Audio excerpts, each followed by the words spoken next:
శ్రీ గురుభ్యో నమః. రేపు అత్యంత విశిష్టమైనటువంటి అక్షయ తృతీయ పర్వదినము రాబోతూ ఉన్నది. ఈ అక్షయ తృతీయ రోజున చేసినటువంటి అన్ని రకముల పుణ్యకార్యములు, దానములు, జపములు అక్షయమైనటువంటి ఫలితమును ఇస్తాయి అని మనకు శాస్త్రంలో చెప్పడం జరిగినది. రేపు ఏదైనా హోమమును గాని, వ్రతమును కానీ, జపమును కానీ ఆచరిస్తే అది అక్షయంగా అనేక మార్లు చేస్తే ఎంతటి ఫలితం వస్తుందో అది ఒక్క మారు చేయటం ద్వారా ఆ ఫలితాన్ని ఇవ్వడం జరుగుతుంది. రేపు ప్రధానంగా 6 రకముల దానాలు చేయాలి అని శాస్త్రంలో చెప్పడం జరిగింది. తద్వారా జన్మ జన్మల్లో ఇక దేనికి లోటు ఉండదు. అంటే తిండికి, బట్టకి, ఆహారానికి, ద్రవ్యానికి దేనికి లోటు ఉండదండి. అలా ఈ 6 రకాల దానాలు చేసుకోవడం ద్వారా ఉద్ధరే ఆత్మనాత్మ అని ఎవరో వచ్చి నిన్ను ఉద్ధరిస్తారని చూడకుండా నిన్ను నీవు ఉద్ధరించుకునేటువంటి గొప్ప తిథి అక్షయ తృతీయ తిథి. కాబట్టి ఈ రోజున తప్పకుండా మొట్టమొదటగా చేయవలసినటువంటి దానము స్వయం పాక దానం. ఎందుకంటే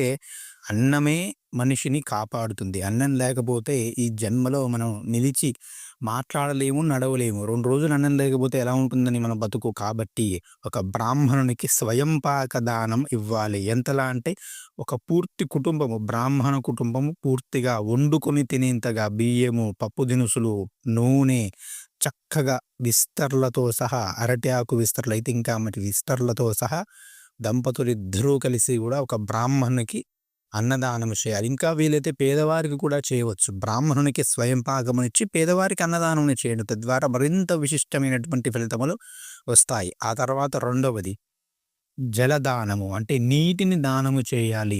ఉదక కుంభ దానము, ఉదక బాండ దానము అంటారు. నీటితో ఉన్నటువంటి కుండను బ్రాహ్మణునికి దానం చేయడం ద్వారా ఈ జన్మలో నీటికి లోటు ఉండదు. అదేవిధంగా ఈ శరీరం విడిచిన తర్వాత జీవుడికి విపరీతమైనటువంటి దాహం వేస్తుందండి.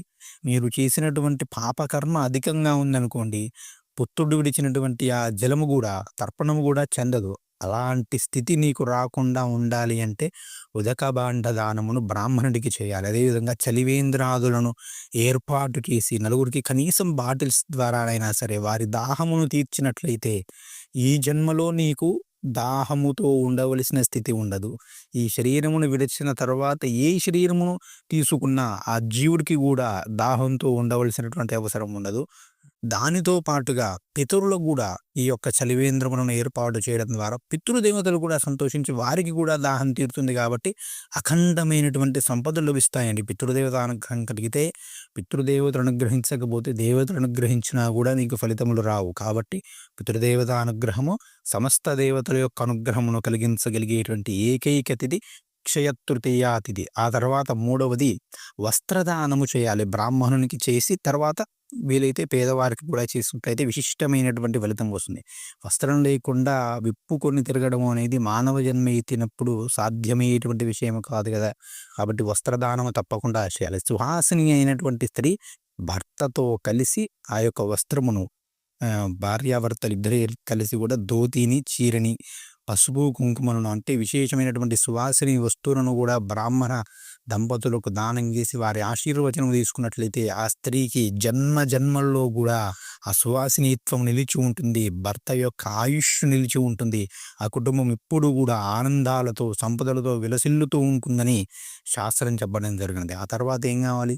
మనిషి బతకడానికి ద్రవ్యం కావాలి కదా. ధర్మ, అర్థ, కామ, మోక్షములు. అర్థము అంటే ధనమును సంపాదించుకోవనే శాస్త్రం చెప్పింది. అది ధర్మంగా ఉండాలని చెప్పింది. ఆ విధంగా ధర్మబద్ధమైనటువంటి ద్రవ్యము అవసరానికి తగ్గట్లుగా రావడం కోసము, నీ దగ్గర ఉన్నటువంటి ద్రవ్యము ధర్మానికి ఉపయోగపడము కోసము ద్రవ్యదానము చేయాలి. బ్రాహ్మణునికి ఎంతో కొంత నీ శక్తి కొలది ₹11 కానీ, ₹21 కానీ, 116 కానీ, 1016 నీ శక్తి ఉంటే ఎంత ఉంటే అంత నీ శక్తికి మించి లోభత్వం లేకుండా శక్తికి మించి దానము చేయాలి. దానితో పాటుగా పేదలకు అన్నదానము చేయడంలో దానాన్ని చేయడం, లేదా అనాథాశ్రమాలు ఉంటాయి, గోసేవ చేసేవారు అంటారు, వారికి కూడా ధనాన్ని ఇవ్వడం ద్వారా మీ యొక్క ధనము అనేది సద్వినియోగం అవ్వబడుతుంది. ఏ ధనమైతే సద్వినియోగం అవుతుందో, ఏ ధనము శ్రమించి సద్వినియోగం చేయబడుతుందో ఆ ధనము కొన్ని కోట్ల జన్మల వరకు నిన్ను కాపాడుతూ ఉంటుంది.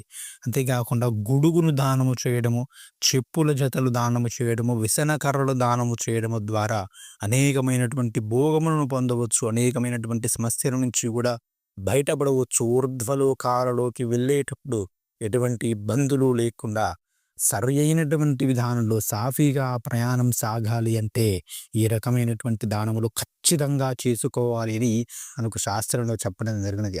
ఆ యొక్క కర్ణుడి అక్షయ తృతీయ రోజు విశేషంగా దానాలు చేసేవాడట. మహాభారతంలో కర్ణుడి నుంచి ఈ యొక్క అక్షయ తృతీయ పర్వదినం అనేది రావడం జరిగినది. అక్షయ తృతీయ పర్వదినం రోజున బంగారమును కొనడము అనేది సరైనటువంటి విషయము కాదు. ఈ రోజున దానము చేయాలి. ఆ యొక్క బంగారమును దానము చేసినట్లయితే విశేషంగా వృద్ధి చెందుతుంది. అఖండమైనటువంటి సువర్ణములు మీకు లభించడం జరుగుతుంది. దానము చేయడం అంటే సాధ్యమయ్యేటువంటి విషయం కాదు. ఇప్పుడు రూ. 1,00,000 ఉన్నది కాబట్టి కొనుక్కుంటే దానివల్ల వచ్చేటువంటి లాభమేమీ లేదు. దేన్నైనా ఇవ్వడం ద్వారానే వృద్ధి. త్యాగే నైకే అమృతత్వ మానసు అని చెప్పింది ఈ ధర్మము. ఈ ధర్మము ఇవ్వడంలో ఉన్నది తృప్తి. అందులో చూసుకోమన్నది కానీ తెచ్చుకోవడంలో, నలుగురికి పెట్టడంలో తృప్తిని పొందమన్నది నీ నిన్ను నీవు పోషించుకోవడంలో తృప్తిని పొందడము కాదు ఈ ధర్మం యొక్క ప్రధాన ఉద్దేశ్యము. కాబట్టి ఈ విధముగా వీలైనంత మేర ధర్మాచరణ చేయండి. లక్ష్మీ ఆరాధన చేయండి. ఇంట్లో కులదేవత ఆరాధన చేయండి. వీలైతే దేవాలయ దర్శనము చేయండి. విశేషమైనటువంటి ఫలితం వస్తుంది. లక్ష్మీ కుబేర అష్టోత్తరమును కానీ, లక్ష్మీ కుబేర పూజను కానీ, లక్ష్మీ కుబేర ఆరాధన కానీ, లక్ష్మీనారాయణ పూజ కానీ ఈరోజు చేసినట్లయితే విశేషమైనటువంటి ఫలితం వస్తుంది. నీకు వీరుంటే పురాణ దానమును, పుస్తక దానమును పిల్లల చేత చేయించండి. తద్వారా అఖండమైనటువంటి సరస్వతి అనుగ్రహం కలుగుతుందండి. విద్యాభివృద్ధి కలుగుతుంది.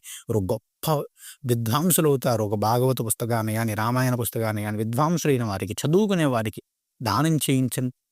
నిశ్చయమైనటువంటి అక్షర సంపద వారికి లభిస్తుంది. కాబట్టి అందరూ కూడా ఈ విధంగా ధర్మమును ఆచరిస్తూ, దానములు చేస్తూ, అమ్మవారి యొక్క అనుగ్రహముతో సకల సౌభాగ్యములు పొందాలని మనసారా కోరుకుంటూ శ్రీమాత్రే నమః. స్వస్తి. జై శ్రీరామ్.